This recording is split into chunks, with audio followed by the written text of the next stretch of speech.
Hey guys, welcome to another edition of BRiM Explains. Today we're going to be looking at the hopper clock, and I know that 1,000 videos have been done on the hopper clock, but I'm doing this one basically for the same reason I'm doing all the tutorials. Lots of tutorials have been done for Minecraft, but I had a user after my first couple of tutorials who private messaged me and said, you know what, I have seen 100 tutorials on this and I never understood it until I watched this tutorial, and now I understand why this works. And that's kind of the point.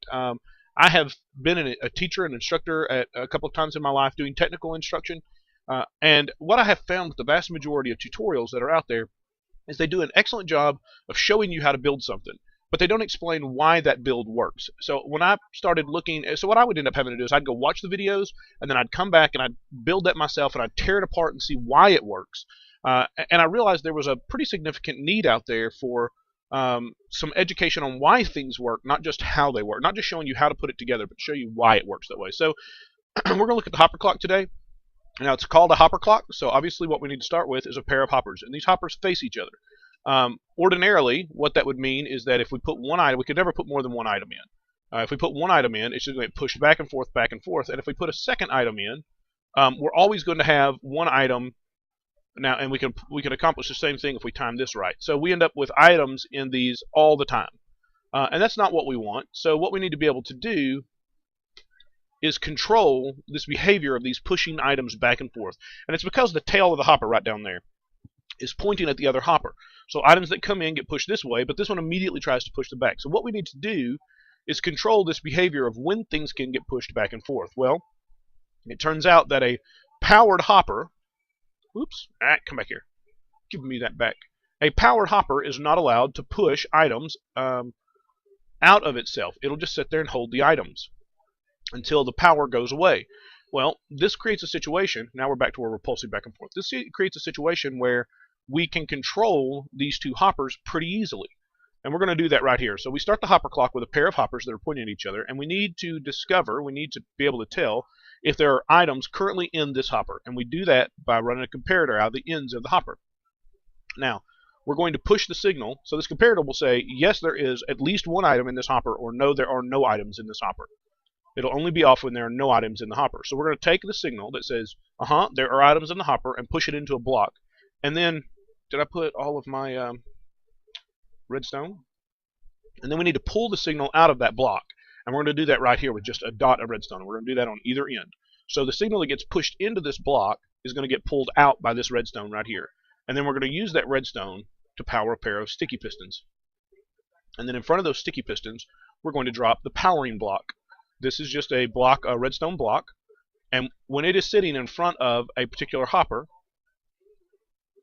that hopper will send a signal over to this comparator saying, yes, I've got items in me.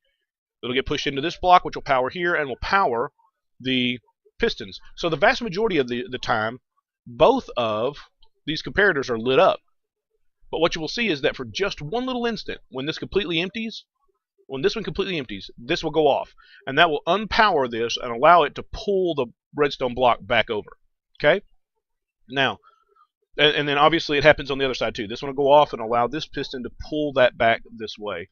So what we want to do here, obviously, and that's it. That's all there is to a hopper clock. That's the entire build.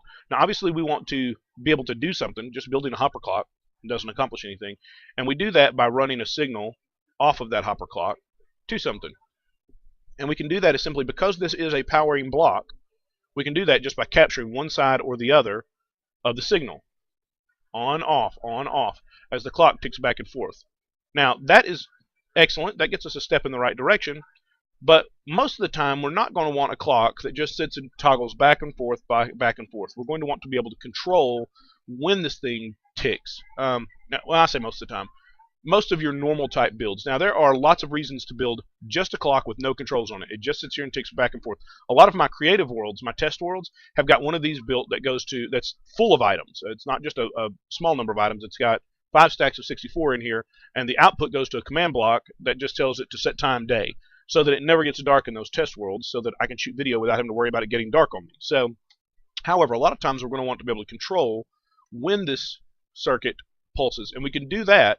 Remember that this switches this way only when this goes off. See when it goes off, and then the block gets pulled back over. So if we can make sure that this piston never goes off, the clock cannot cycle. And we can do that quite easily by putting a redstone torch directly on here. Now this clock will never cycle again. It's done cycling. And then we can tell it to cycle one time, by inverting the redstone signal. Because if we look over here, the comparator is already turned off. This is saying, hey, I want to cycle the clock right now. But this is saying, oh no, you don't.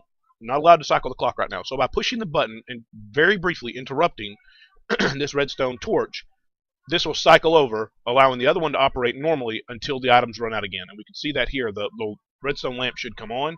It does. It cycles one cycle and stops again. Guys, that's all there is to redstone. I know that there's some mystery that solves them and mystique that surrounds the hopper clock. It's really not that difficult to build. It's really not that difficult to concept. It's just checking whether or not things are present in a hopper and powering a pair of sticky pistons based on what we find, and then being able to run a signal off of it and to be able to control it. Well, I appreciate you spending your time with me. I hope you found this enjoyable. I hope you learned something, and I'll see you in our next video. Hey guys, be sure to click the like button if you enjoyed this video. Go ahead and sub if you haven't, and check out the rest of my videos. Appreciate you spending your time with me, and have a great day.